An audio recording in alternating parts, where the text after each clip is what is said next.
অবশেষে সিদ্ধান্ত নিলাম একটু এই গরমের মাঝে একটু ভ্রমণ করতে যাব এবং আমার নিজেদের একটা স্বপ্ন হচ্ছিল যে স্বপ্ন পূরণ করার জন্য আমরা দুই বন্ধু সহ আরও বেশ কয়েকজন আমার পার্বত্য দেশ কাশ্মীর। বিদায় দিতে এসে সত্যি খুব খারাপ লাগছে আমার বন্ধুগুলো চলে যাচ্ছে।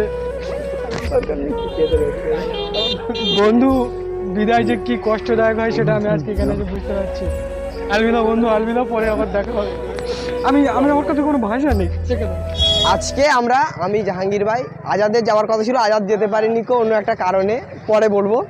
যে কাশ্মীরে বরফ পাতার উপরে থাকে, তখন থেকে মনের মধ্যে একটা গাঁথা হয়ে গেছে যে কাশ্মীরে যাব।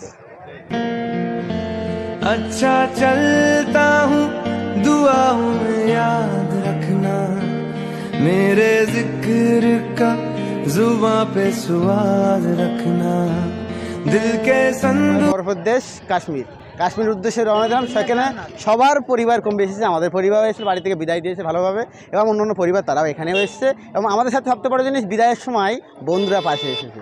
আমাদের স্কুলের যে সমস্ত বন্ধুবান্ধব কিন্তু এসেছে আমাদেরকে একটু বিদায় জানাচ্ছে, কারণ আমাদের প্রতিটা মুহূর্তে আমরা যেখানেই যাই, যেখানেই করি, সব কিছু আমাদের স্মৃতি হয়ে থাকে। তা আজকের দিনটাও স্মৃতি হয়ে থাকলো। কি বলবে? বিদায় দিতে এসে সত্যি খুব খারাপ লাগছে আমার বন্ধুগুলো চলে যাচ্ছে। বন্ধু বিদায় যে কি কষ্টদায়ক হয় সেটা আমি আজকে এখানে বুঝতে পারছি। পরবর্তীকালে দোয়া করা হয় যেন আমরা যেতে পারি, আমি সবার কাছে আবেদন করব। আর এই বিদায় সত্যি মেনে নেওয়ার মতো না, খুব কষ্ট হচ্ছে মনের মধ্যে। আমি আশা করছি যে রিপোর্টারকে এই মুহূর্তে সিন না নেওয়াই ভালো। আমি খুব কষ্টের মধ্যে আছি। আলবিনা বন্ধু, আলবিনা, পরে আবার দেখা হবে। আমি আমার কাছে কোনো ভাষা নেই।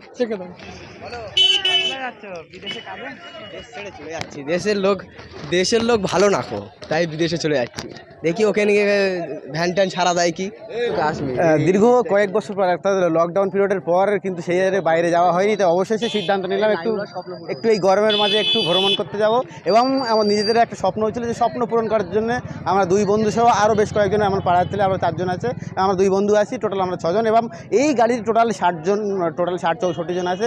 এই গাড়ি নিয়ে আজকে আমরা ভাঙড়ের এই এলাকা থেকে, ভাঙড়ের এই মিডিল থেকে আমরা বার হচ্ছি, যাব একেবারে বরফের দেশ কাশ্মীর উদ্দেশ্যে রওনা দিলাম। সেখানে সবার পরিবার কম বেশি এসেছে, আমাদের পরিবার এসে বাড়ি থেকে বিদায় দিয়েছে ভালোভাবে, এবং অন্য পরিবার তারাও এখানেও এসেছে। এবং আমাদের সাথে সবচেয়ে বড় জিনিস, বিদায়ের সময় বন্ধুরা পাশে এসেছে। আমাদের স্কুলের যে সমস্ত বন্ধুবান্ধব কিন্তু এসেছে আমাদেরকে একটু বিদায় জানাচ্ছে, কারণ আমাদের প্রতিটা মুহূর্তে আমরা যেখানেই যাই, যেখানেই করি, সব কিছু আমাদের স্মৃতি হয়ে থাকে। তা আজকের দিনটাও স্মৃতি হয়ে থাকলো। আর আমরা চেষ্টা করব প্রতিদিন প্রতিটা মুহূর্তের আপডেট রাত্রে দেওয়ার জন্য, সারাদিনে কী করছি টোটালে দেওয়ার আর চেষ্টা করবো ইনশাল্লাহ। আচ্ছা, আমাদের আজকে তারিখ হচ্ছে 27 তারিখ। আজকে আমাদের সন্ধ্যা থেকে জার্নি শুরু হচ্ছে। আমাদের 18-20 দিনের ট্রিপ আছে।